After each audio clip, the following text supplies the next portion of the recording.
तो हेलो यार guys, welcome to my video. और आपने थंबनेल पे देख ही लिया होगा कि आज की वीडियो किस टॉपिक पे होने वाली है। तो यार आज मैं आपके साथ कुछ अपनी टिप्स शेयर करूंगा जो मैंने फॉलो की थी अपने आईलेट्स के टाइम पे, और होप करूंगा कि आपके लिए भी वर्क कर जाए, आप चेक कर लेना। तो यार मेरी आईलेट्स कुछ ऐसे थी कि मेरे तीन हफ्ते मैंने सिर्फ प्रैक्टिस की थी और मेरे 7 बैंड आ गए थे ओवरऑल।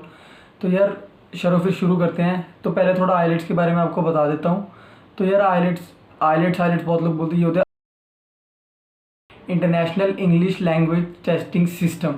तो यार ये होता है, और ये जो टेस्ट होता है ना, ये कोई भी दे सकता है। जैसे जिसको कोई इंग्लिश टीचर वगैरह बनना है, अपनी कोई इंग्लिश की बताना है कि मैं इस लेवल पे हूँ इंग्लिश में, चेक करना है। और जो मोस्टली तो वही लोग देते हैं जो फॉरेन में जा रहे हो, अब्रॉड जा रहे हो हायर स्टडीज़ के लिए, या जो सेटल होने जा रहे हो पीआर वगैरह, या जॉब के लिए जा रहे हो। तो यार बस यही होता है। और इसमें इसके 4 मॉड्यूल्स होते हैं। लिसनिंग होता है, रीडिंग होता है, राइटिंग होता है और स्पीकिंग होता है। तो ये जो 3 मॉड्यूल्स होते हैं, पहले के लिसनिंग, रीडिंग और राइटिंग, ये तीनों आपके एक ही दिन में हो जाते हैं। जब आप पेपर देने जाते हैं तो ये एक ही दिन में हो जाएगा। और जो स्पीकिंग होगा, या तो वो एक दिन बाद होगा या फिर वो एक दिन पहले होगा। वो हर जगह पे डिपेंड होता है, अपना अलग अलग होता है वो। ठीक है, तो यही होता है। और चलो यार फिर शुरू करते हैं। तो पहला है लिसनिंग। तो लिसनिंग से शुरू कर लेते हैं। तो यार जब मैं लिसनिंग करता था तो मेरा एक था कि मैं हमेशा अकेले रहता था, और जो मैं हमेशा हेडफोन लगा के करता था। क्योंकि यार क्या होता है कि लोग सोचते हैं कि ईयरफोन लगा लिए, मतलब वो भी ठीक होता है क्योंकि किसी किसी के पास नहीं होते तो ठीक है ईयरफोन भी लगा लो। बट हेडफोन का ये फ़ायदा होता है कि हेडफोन में आपको एक फ़ील अलग आती है। ठीक है, और जब आप वहाँ जाओगे तो वहाँ पे भी आपको हेडफोन ही मिलेंगे। इसके लिए ट्राई करना कि हेडफोन किसी से बोरो कर लो या कोई सस्ते से ख़रीद लो। अगर नहीं है तो कोई नहीं, आप ईयरफोन में से लगा के भी कर सकते हो। बट ये है कि ये शोर शराबे में मत करना, एकदम अलग बैठ के करना, शांति से करना। ठीक है, और यही है। और इसके बाद जब आप कर रहे हो ना, तो जब आपको पहले टाइमिंग मिलती है, कुछ आपको 30 सेकेंड्स या 1 मिनट मिलता है हर एक सेक्शन में, कि आप अपने क्वेश्चंस पहले रीड कर लो।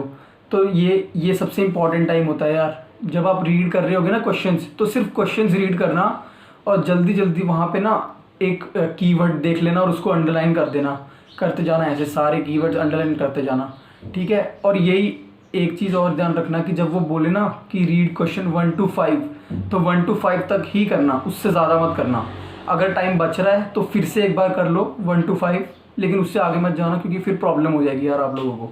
ठीक है, और हमेशा यार डिस्ट्रैक्ट मत होना कभी भी सुनते हुए। ठीक है, हमेशा उसकी आवाज़ सुनते रहना जो भी बोल रहा होगा, स्पीकर वगैरह। ठीक है, तो हमेशा उसकी आवाज़ सुनते रहना। और यही होता है। और फिर जैसे ही मतलब आप ये सब प्रैक्टिस करते रहना। आप रोज़ का कम से कम एक टेस्ट तो करना, ज़्यादा भी लोड मत लेना। मैं भी रोज़ का एक टेस्ट ही करता था। ठीक है, तो जैसे ही आपने ये कर लिया अपना, फिर थोड़ी रेस्ट वेस्ट ले लो, चेक करो। और ठीक है, और फिर जब आपने मतलब किसी और को देना चेक करने को, और जब आपने चेक कर लिया, आप देखो कि आपके गलत कौन से हैं। ठीक है, ये गलत है, आपने देख लिया कि मेरे 17, 18, 19 गलत हैं। तो आपने ऑडियो, जो वीडियो या ऑडियो जो भी आपके पास है, वहाँ पे आप फिर से ही वहाँ लेके जाओगे जहाँ पे 17 क्वेश्चन, या फिर जो सेकंड सेक्शन से शुरू कर रहे हैं, फिर से सुनो, फिर से करो। ऐसे 3 बार आपको करना है लगातार, और आपको देखना है कि ठीक आया कि नहीं। अगर आपका दूसरी बार में ठीक आ गया, इसका मतलब कि आप पहले बार डिस्ट्रैक्ट हो गए थे। ठीक है, और अगर आपका दूसरी बार भी नहीं आया या तीसरी बार भी नहीं आया, तो इसका मतलब है कि आपको प्रोनाउंसिएशन में प्रॉब्लम हो रही है। ठीक है, इसका मतलब आपको समझ नहीं आ रहा है कि सामने वाला बोलना क्या चाह रहा है। तो इसमें आपको थोड़ा वर्क करना पड़ेगा यार। इसके लिए आप थोड़ा सॉन्ग सुनो, मूवीज़ देखो। और जब सॉन्ग सुनते हो तो स्पॉटिफाई से सुनना, क्योंकि उसमें यार लिरिक्स आ जाते हैं। तो जैसे ही सुनते रहोगे, पहले अपना मतलब बिना लिरिक्स पढ़े ही सिर्फ सुनना और ट्राई करना कि वो क्या बोल रहा है। ठीक है, अगर आपको समझ नहीं आता है, या भले ही समझ आ भी जाता है, फिर आप बाद में लिरिक्स सुनते रहो साथ साथ में सॉन्ग के, और चेक करते रहो कि क्या आपने सही सुना है कि नहीं सुना है। ठीक है, बस यार यही होता है लिसनिंग में। फिर अगले चलते हैं रीडिंग में। तो रीडिंग यार सबको बहुत हार्ड लगती है, मेरे को भी काफ़ी हार्ड लगती थी स्टार्टिंग में, बट बाद में ठीक हो गया था। मेरे 7.5 आए हैं रीडिंग में, और लिसनिंग में मेरे 8.5 आए थे। ठीक है, तो यार इतना हार्ड नहीं होता है, मतलब ज़्यादा लोड मत लेना, बस नॉर्मल चलना। एक इंग्लिश टेस्ट ही तो है। ठीक है, तो बस फिर जब आप रीडिंग करोगे ना, तो रीडिंग में मतलब सबसे पहले आप अपना एक टेस्ट लेना, नॉर्मल टेस्ट लेना। इसमें आप सिर्फ पूरा रीडिंग कंप्लीट करोगे, ये नहीं है कि आप 1 घंटा लगाओगे। ठीक है, जितना आप टाइम ले सकते हो, जितना आप टाइम लगा रहे हो उतना लगाओ, कोई दिक्कत नहीं है, एकदम आराम से चलो। ठीक है, फिर आप देख लो कि आपके कितने ठीक आ रहे हैं, आपका टाइम कितना हुआ है। और फिर आप जैसे धीरे धीरे प्रैक्टिस करते जाओगे ना, धीरे धीरे टाइम डिक्रीज़ करते जाना, अपना टाइमर लगा लेना और उससे ज़्यादा नहीं जाना है। जैसे ही आपका टाइमर बच गया बस वहीं रुक जाओ, आगे के आप छोड़ दो सारे, ठीक है। धीरे धीरे थोड़ा करो अगर आपके पास टाइम है तो, अगर नहीं है तो फिर आपको यार 1 घंटे में करना पड़ेगा। जैसे कोई कोई होता है कि 1-2 हफ्ते ही हैं जिनके पास, तो फिर और उनको नहीं हो रहा है तो फिर यार आप यही करो कि 1 घंटे के अंदर ही ट्राई करने का करो, ठीक है।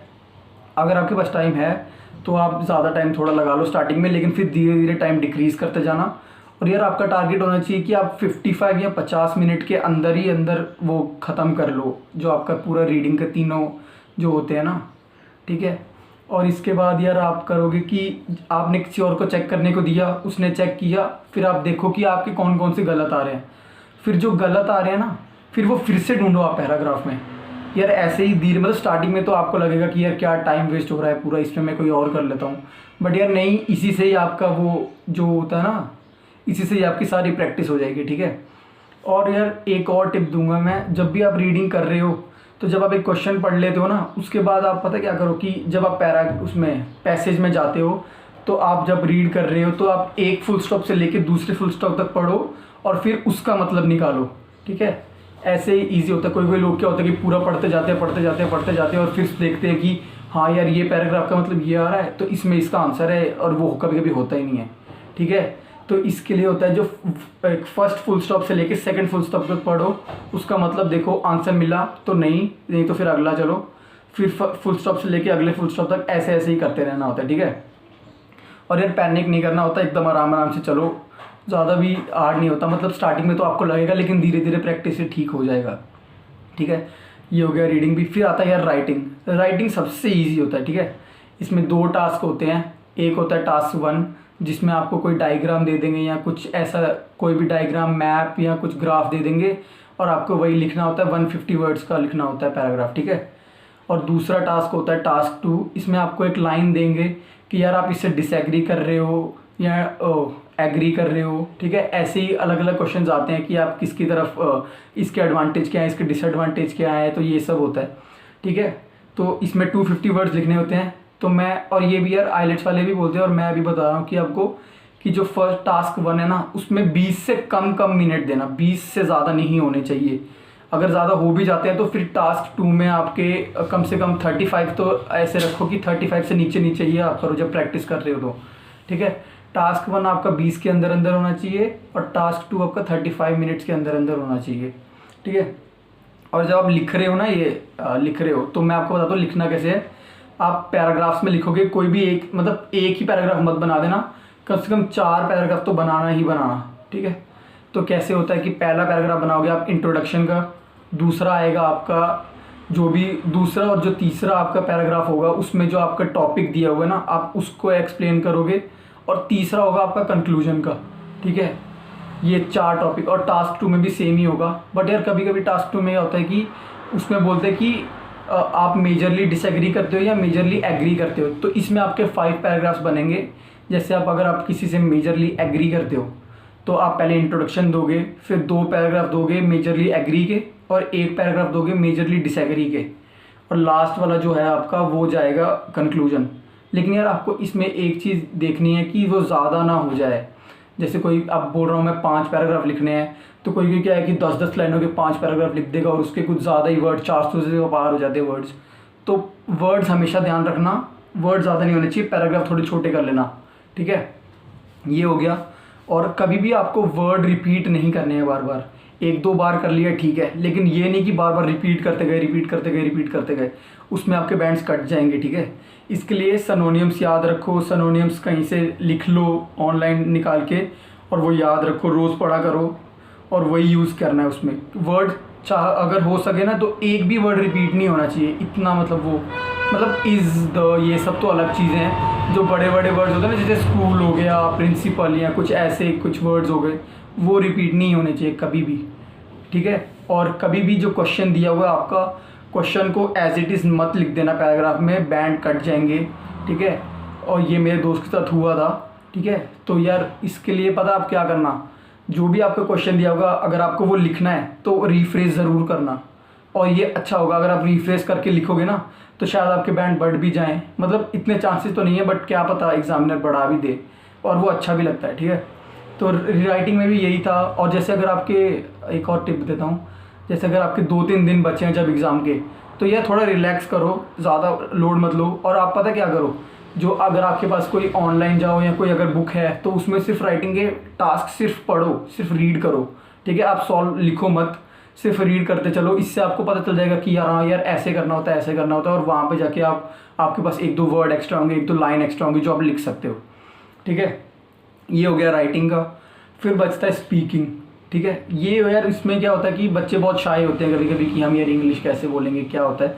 तो यार इसमें इतना डरना नहीं, पता है क्या करना आप, जैसे आप अपने फैमिली मेम्बर के साथ या अपने किसी दोस्त के साथ पहले धीरे धीरे ट्राई करना, मतलब गलत बोलो या गलत बोलो कुछ नहीं होता, सिर्फ ट्राई करना। 1-2 सेंटेंस, जैसे आप बात कर रहे हो, कोई बात चल रही है तो 1-2 सेंटेंस बीच में हिंदी का इंग्लिश का बोल दिया, 1-2 वर्ड इंग्लिश का बोल दिया। तो ऐसे ऐसे करके आपका कॉन्फिडेंस धीरे धीरे बढ़ता जाएगा, ठीक है। और उसके बाद ही आप वो अपने जो एग्जामिनर के सामने जाके डरोगे नहीं, ठीक है। तो आपको करना क्या है, आपको यूट्यूब पे वीडियोस देखनी है, ऑनलाइन जो भी आपको वीडियोस मिल जाए स्पीकिंग की वो देखनी है, और ऑब्जर्व करना है, सुनना है ध्यान से कि वो जो सामने वाला बच्चा है वो कैसे बोल रहा है, एग्जामिनर कैसे कर रहा है, ठीक है। और एक चीज़ बता देता हूँ यार, कोई लोग ना कि क्योंकि लोग क्या करते हैं कि बहुत ज़्यादा ही हार्ड वर्ड बोल देते हैं जो उसमें बैठता भी नहीं और जो उसका मतलब उन्हें पता भी नहीं होता। तो यार ये बिल्कुल भी मत करना, आगे जाके फंस जाओगे। आगे जाके अगर तुम रुक गए तो बस काम ख़त्म है तुम्हारा वहाँ पे, ठीक है। तो क्या करना कि भले ही नॉर्मल वर्ड बोलो लेकिन फ्लुएंसी बनाए रखना, अपनी रुकना नहीं है बीच में, और ठीक है। और जब आप प्रैक्टिस कर रहे हो ना घर पे, तो कभी भी ये नहीं है कि 1-1.5 मिनट हो गया या 2 मिनट हो गए तो रुक जाते हैं। बस जितना बोल सकते हो उतना बोलते जाओ, क्योंकि क्या होता है मोस्टली यार एग्जामिनर ना आपको रोकेगा नहीं, वो चलते जाएगा जब तक आपके 2.5-3 मिनट ना हो जाए ना, उसके बाद जाके वो रोकता है, ठीक है। सॉरी। तो यही होता है, आपको यार प्रैक्टिस करती रहनी है बस। और जब आप प्रैक्टिस कर रहे हो ना, आपको 1 मिनट जो होता है वो उसको कार्ड बनाने के लिए मिलता है, आपके पॉइंट्स लिखने के लिए। तो यार आपको पॉइंट्स ना छोटे से छोटे रखने हैं। जैसे अगर आपका कोई क्यू कार्ड आया कि आप कहाँ पे गए थे किस दिन घूमने, तो वो डिस्क्राइब करो, भाई प्लेस किसके साथ गया था। जैसे मैं गया था फोर्ट में, तो फोर्ट लिख दिया, ठीक है। उसके बाद गया था मैं वेडनेसडे को 13 जुलाई या कुछ भी ऐसे जो भी डेट होगी, ठीक है। ये दूसरा आपके 2 लाइन हो गई। तीसरा आप लिखोगे कि मैं अपने फ्रेंड्स, सिर्फ फ्रेंड्स लिखना, फ्रेंड्स के साथ गया था, फिर इस कार में गया था, फिर ऐसे गया था, ये जो भी है सिर्फ 1-2 वर्ड के होने चाहिए, ताकि आप एक नज़र मारो और आपको पता चल जाए कि हाँ यार ये है, और मैं बोल दूँ चल जाती। रुकना नहीं है, क्योंकि बोलते बोलते ही देखना होता है यार। अगर आप रुक के देखने लगे और फिर बस वो काम ख़राब हो जाता है, ठीक है। तो यार यही होता है, आप बस बाकी यही है। ये तो मेरा एक्सपीरियंस था, मतलब होप करूँगा कि आपके लिए भी काम हो ही जाए इसका, ठीक है। और बस यही था वीडियो के लिए, और होप करता हूँ कि आपको वीडियो अच्छी लगी, और लाइक शेयर सब्सक्राइब ज़रूर कर देना यार प्लीज़, मोटिवेशन मिलता है थोड़ा।